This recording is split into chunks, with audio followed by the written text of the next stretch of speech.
Anda bertanya, kami menjawab. Salam pemirsa yang terkasih, saya menyebut Anda dan semua pemirsa dalam episode baru program harian.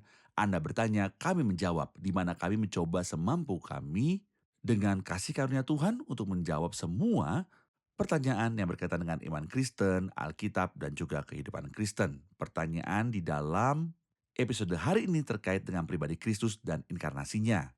Pertanyaannya adalah, bagaimana seorang peneliti yang tulus dapat memastikan bahwa inkarnasi Kristus sudah ada dalam pikiran Allah sejak kekal? Untuk menjawab pertanyaan ini, kita akan bertemu setelah rehat.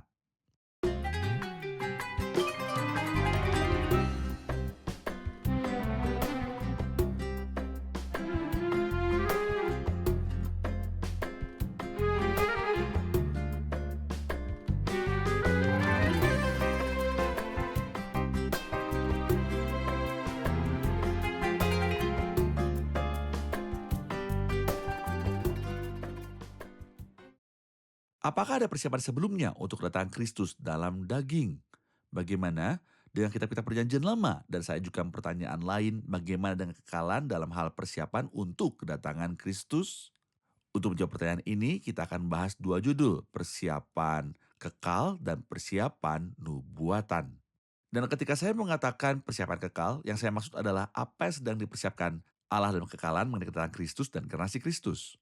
Mari kita baca bersama apa yang dikatakan Rasul Paulus kepada anaknya Timotius dalam surat yang kedua pasal 1 ayat 9 dan 10. Ia berkata tentang Tuhan, Dialah yang menyelamatkan kita dan memanggil kita dengan panggilan kudus, bukan berdasarkan perbuatan kita, melainkan berdasarkan maksud dan kasih karunia sendiri yang telah dikaruniakan kepada kita dalam Kristus Yesus. Katakanlah bersama saya, sebelum permulaan zaman. Dan yang sekarang dinyatakan oleh kedatangan juru selamat kita Yesus Kristus yang oleh Injil telah mematahkan kuasa maut dan mendatangkan hidup yang tidak dapat binasa. Ungkapan yang disebutkan Paulus di akhir ayat 9 sebelum permulaan zaman dari kekekalan, Allah sudah mempersiapkan inkarnasi Kristus dan salib Kristus.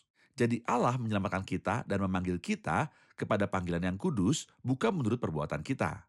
Bukan karena amal baik kita, tetapi karena tujuannya sendiri dan kasih karunia-Nya. Allah memiliki tujuan dari kekekalan dan kasih karunia dalam hatinya dari kekekalan yang diberikan kepada kita di dalam Kristus, bukan pada saat kepenuhan waktu, tetapi sebelum zaman dimulai. Tentu saja kasih karunia itu tersedia bagi kita pada saat kepenuhan waktu. Kemudian, sejak kekekalan, Allah mempersiapkan keselamatan kita dalam pribadi Kristus. Dan keselamatan kita dalam pribadi Kristus memerlukan kedatangan Kristus dalam daging. Kalau kita baca Titus 1 ayat yang pertama, ayat yang terkenal yang tentunya sudah kita semua hafal di situ tertulis dari Paulus hamba Allah dan Rasul Yesus Kristus untuk memelihara iman orang-orang pilihan Allah dan pengetahuan akan kebenaran seperti yang nampak dalam ibadah kita dan berdasarkan pengharapan akan hidup yang kekal yang sebelum permulaan zaman. Jadi di sini sebelum segala zaman dimulai, Allah memiliki suatu bentuk kehidupan yang disebut hidup kekal. Ia berjanji untuk memberikannya kepada mereka yang percaya kepada pribadi Kristus agar setiap orang yang percaya kepadanya tidak binasa melainkan beroleh hidup kekal.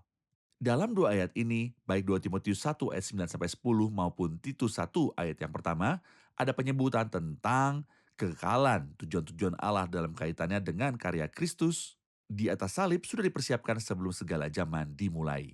Ini berarti lupakan sejenak tentang kejatuhan dan kerusakan kita, masalah ini terjadi secara kebetulan dalam waktu.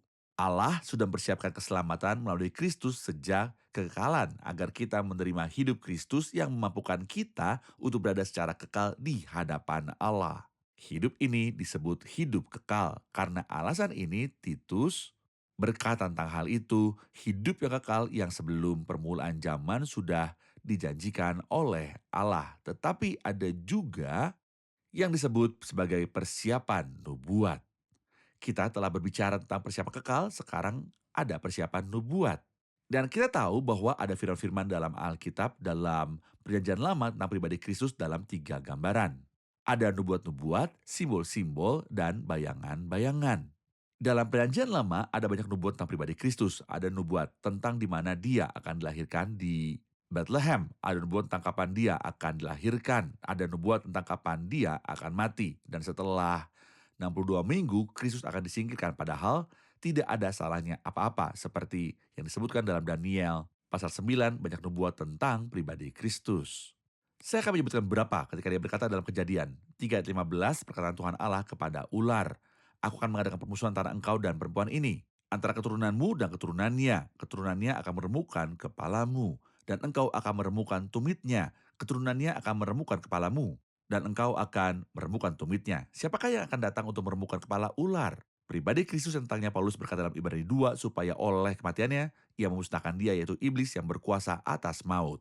Namun Mika 5 ayat 2 membawa kita kepada nubuatan lain yang mengatakan, tetapi engkau hai Betlehem Efrata, hai yang terkecil di antara kaum-kaum Yehuda, daripadamu akan bangkit bagiku seorang yang akan memerintah Israel yang permulaannya sudah sejak purba kala. Sejak dahulu kala, sebuah persiapan yang bersifat profetik.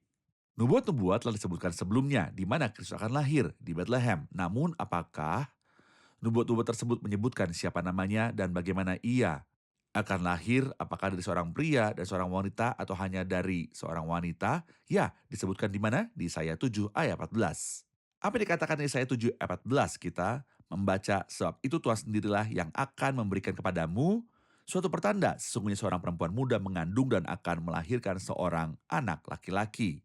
Dan ia akan menamakan dia Immanuel. Nubuat itu menjelaskan bagaimana Kristus akan datang, apakah dari seorang pria dan seorang wanita atau hanya dari seorang wanita saja. Nah, nubuatan ini menjelaskan bahwa ia akan datang dari seorang wanita. Seorang perawan akan mengandung dan bukan dari wanita manapun, melainkan dari seorang perawan yang belum pernah dinikahi oleh seorang pria manapun.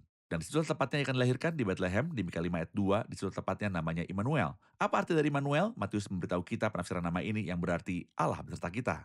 Jadi Allah beserta kita berarti bahwa Allah datang dan tinggal di antara kita.